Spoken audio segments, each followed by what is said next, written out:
our children are continuously being taught now that Columbus discovered America.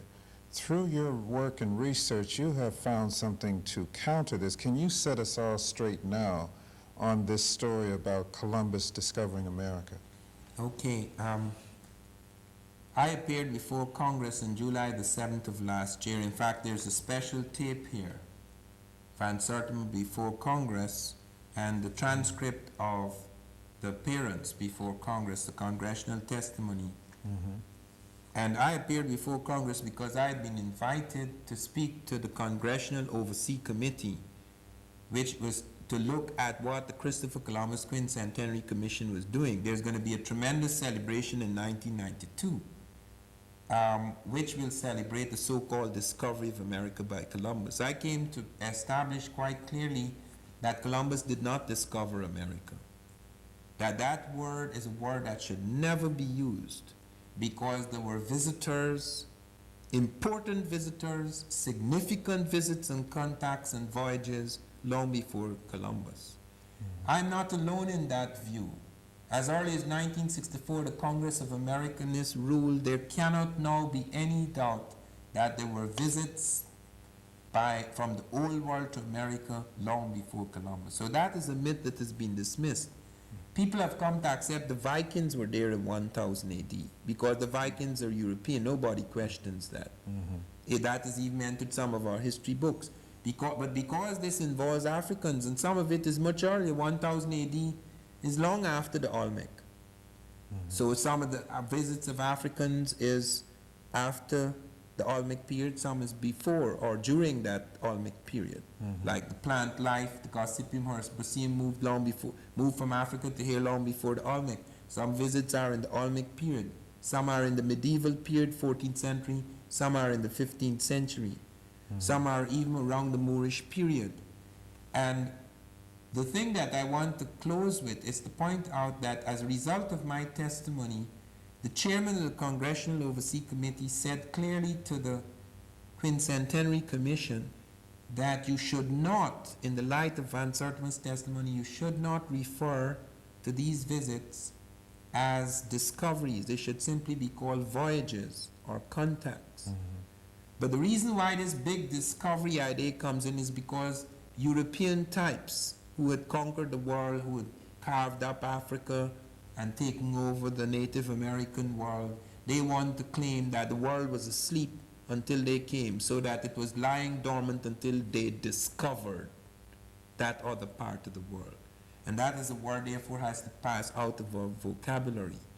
The other important thing is that Christopher Columbus himself was the first person to suggest, not I, that there were these people who had come and visited the Native Americans before him.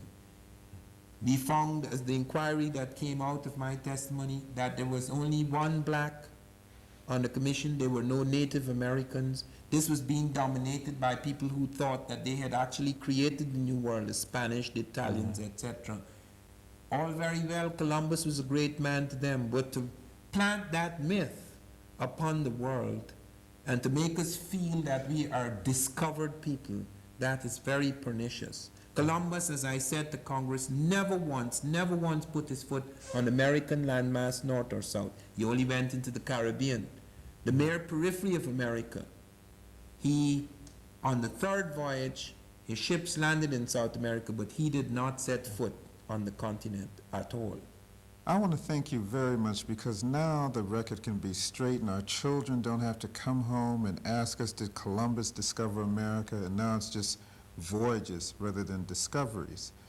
But after authoring the book that came before Columbus, I noticed you had mentioned one time about you did not feel that you were going to be published again, and that you felt a need for, there was so much material out there that needed to be published, that you started the Journal of African Civilizations.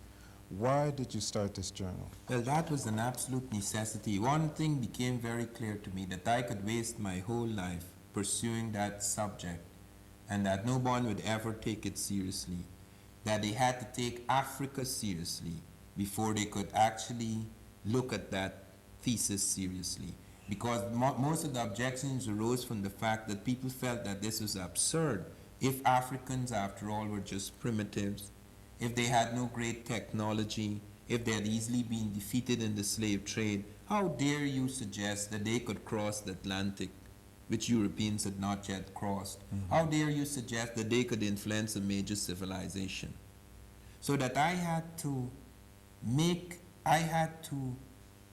made a conscious decision before I continue with this work and to pursue these threads. I had to spend at least 10 years, probably more, in developing a school of thought where one could draw upon a body of discovery and research all over the world, where one could establish that the African was not what he was thought to be, that there were levels of technological complexity there in that continent which we were not aware of and have not been aware of because we've been looking in the wrong place and because we've had a different notion and conception of the African. That is how I started the Journal of African Civilizations. And that led to major books like Blacks in Science, Ancient and Modern, where scientists from all over the world in the field of medicine, aeronautics, agriculture, pastoral farming, astronomy, metallurgy, scripts, etc., could establish clearly this was how it was, to provide vast bibliography so students could study anew, not just slave history, which is significant and valuable since it's the last chapter of our history, but to study what really happened before. Who was the African before he was shattered, before the slave trade had broken up his empires? What did he really do? What was that lost world? So here you have, for example, African presence in early America, his presence in the American continent, African presence in early Europe, his presence and impact on Europe, African presence in early Asia, his presence and impact on Asia, and a range of other works that deal with the African.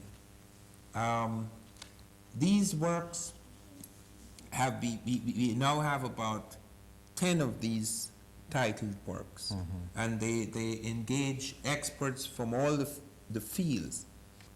Black women in antiquity. Could you just give us a summary of what this is about, Black women in Black antiquity? Women in Antiquity deals with the history of the black woman from very early times. It shows you the remarkable figure of the black woman in Egypt and Ethiopia. It shows you how black women had been turned into goddesses not only by Africans but Europeans.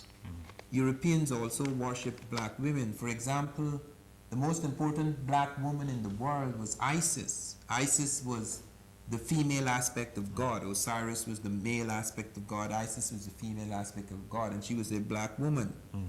And the statues of Isis in Egypt were eventually transported, prototype. It became a prototype for the Black Madonna. So all over Europe, Europeans worshipped the black woman.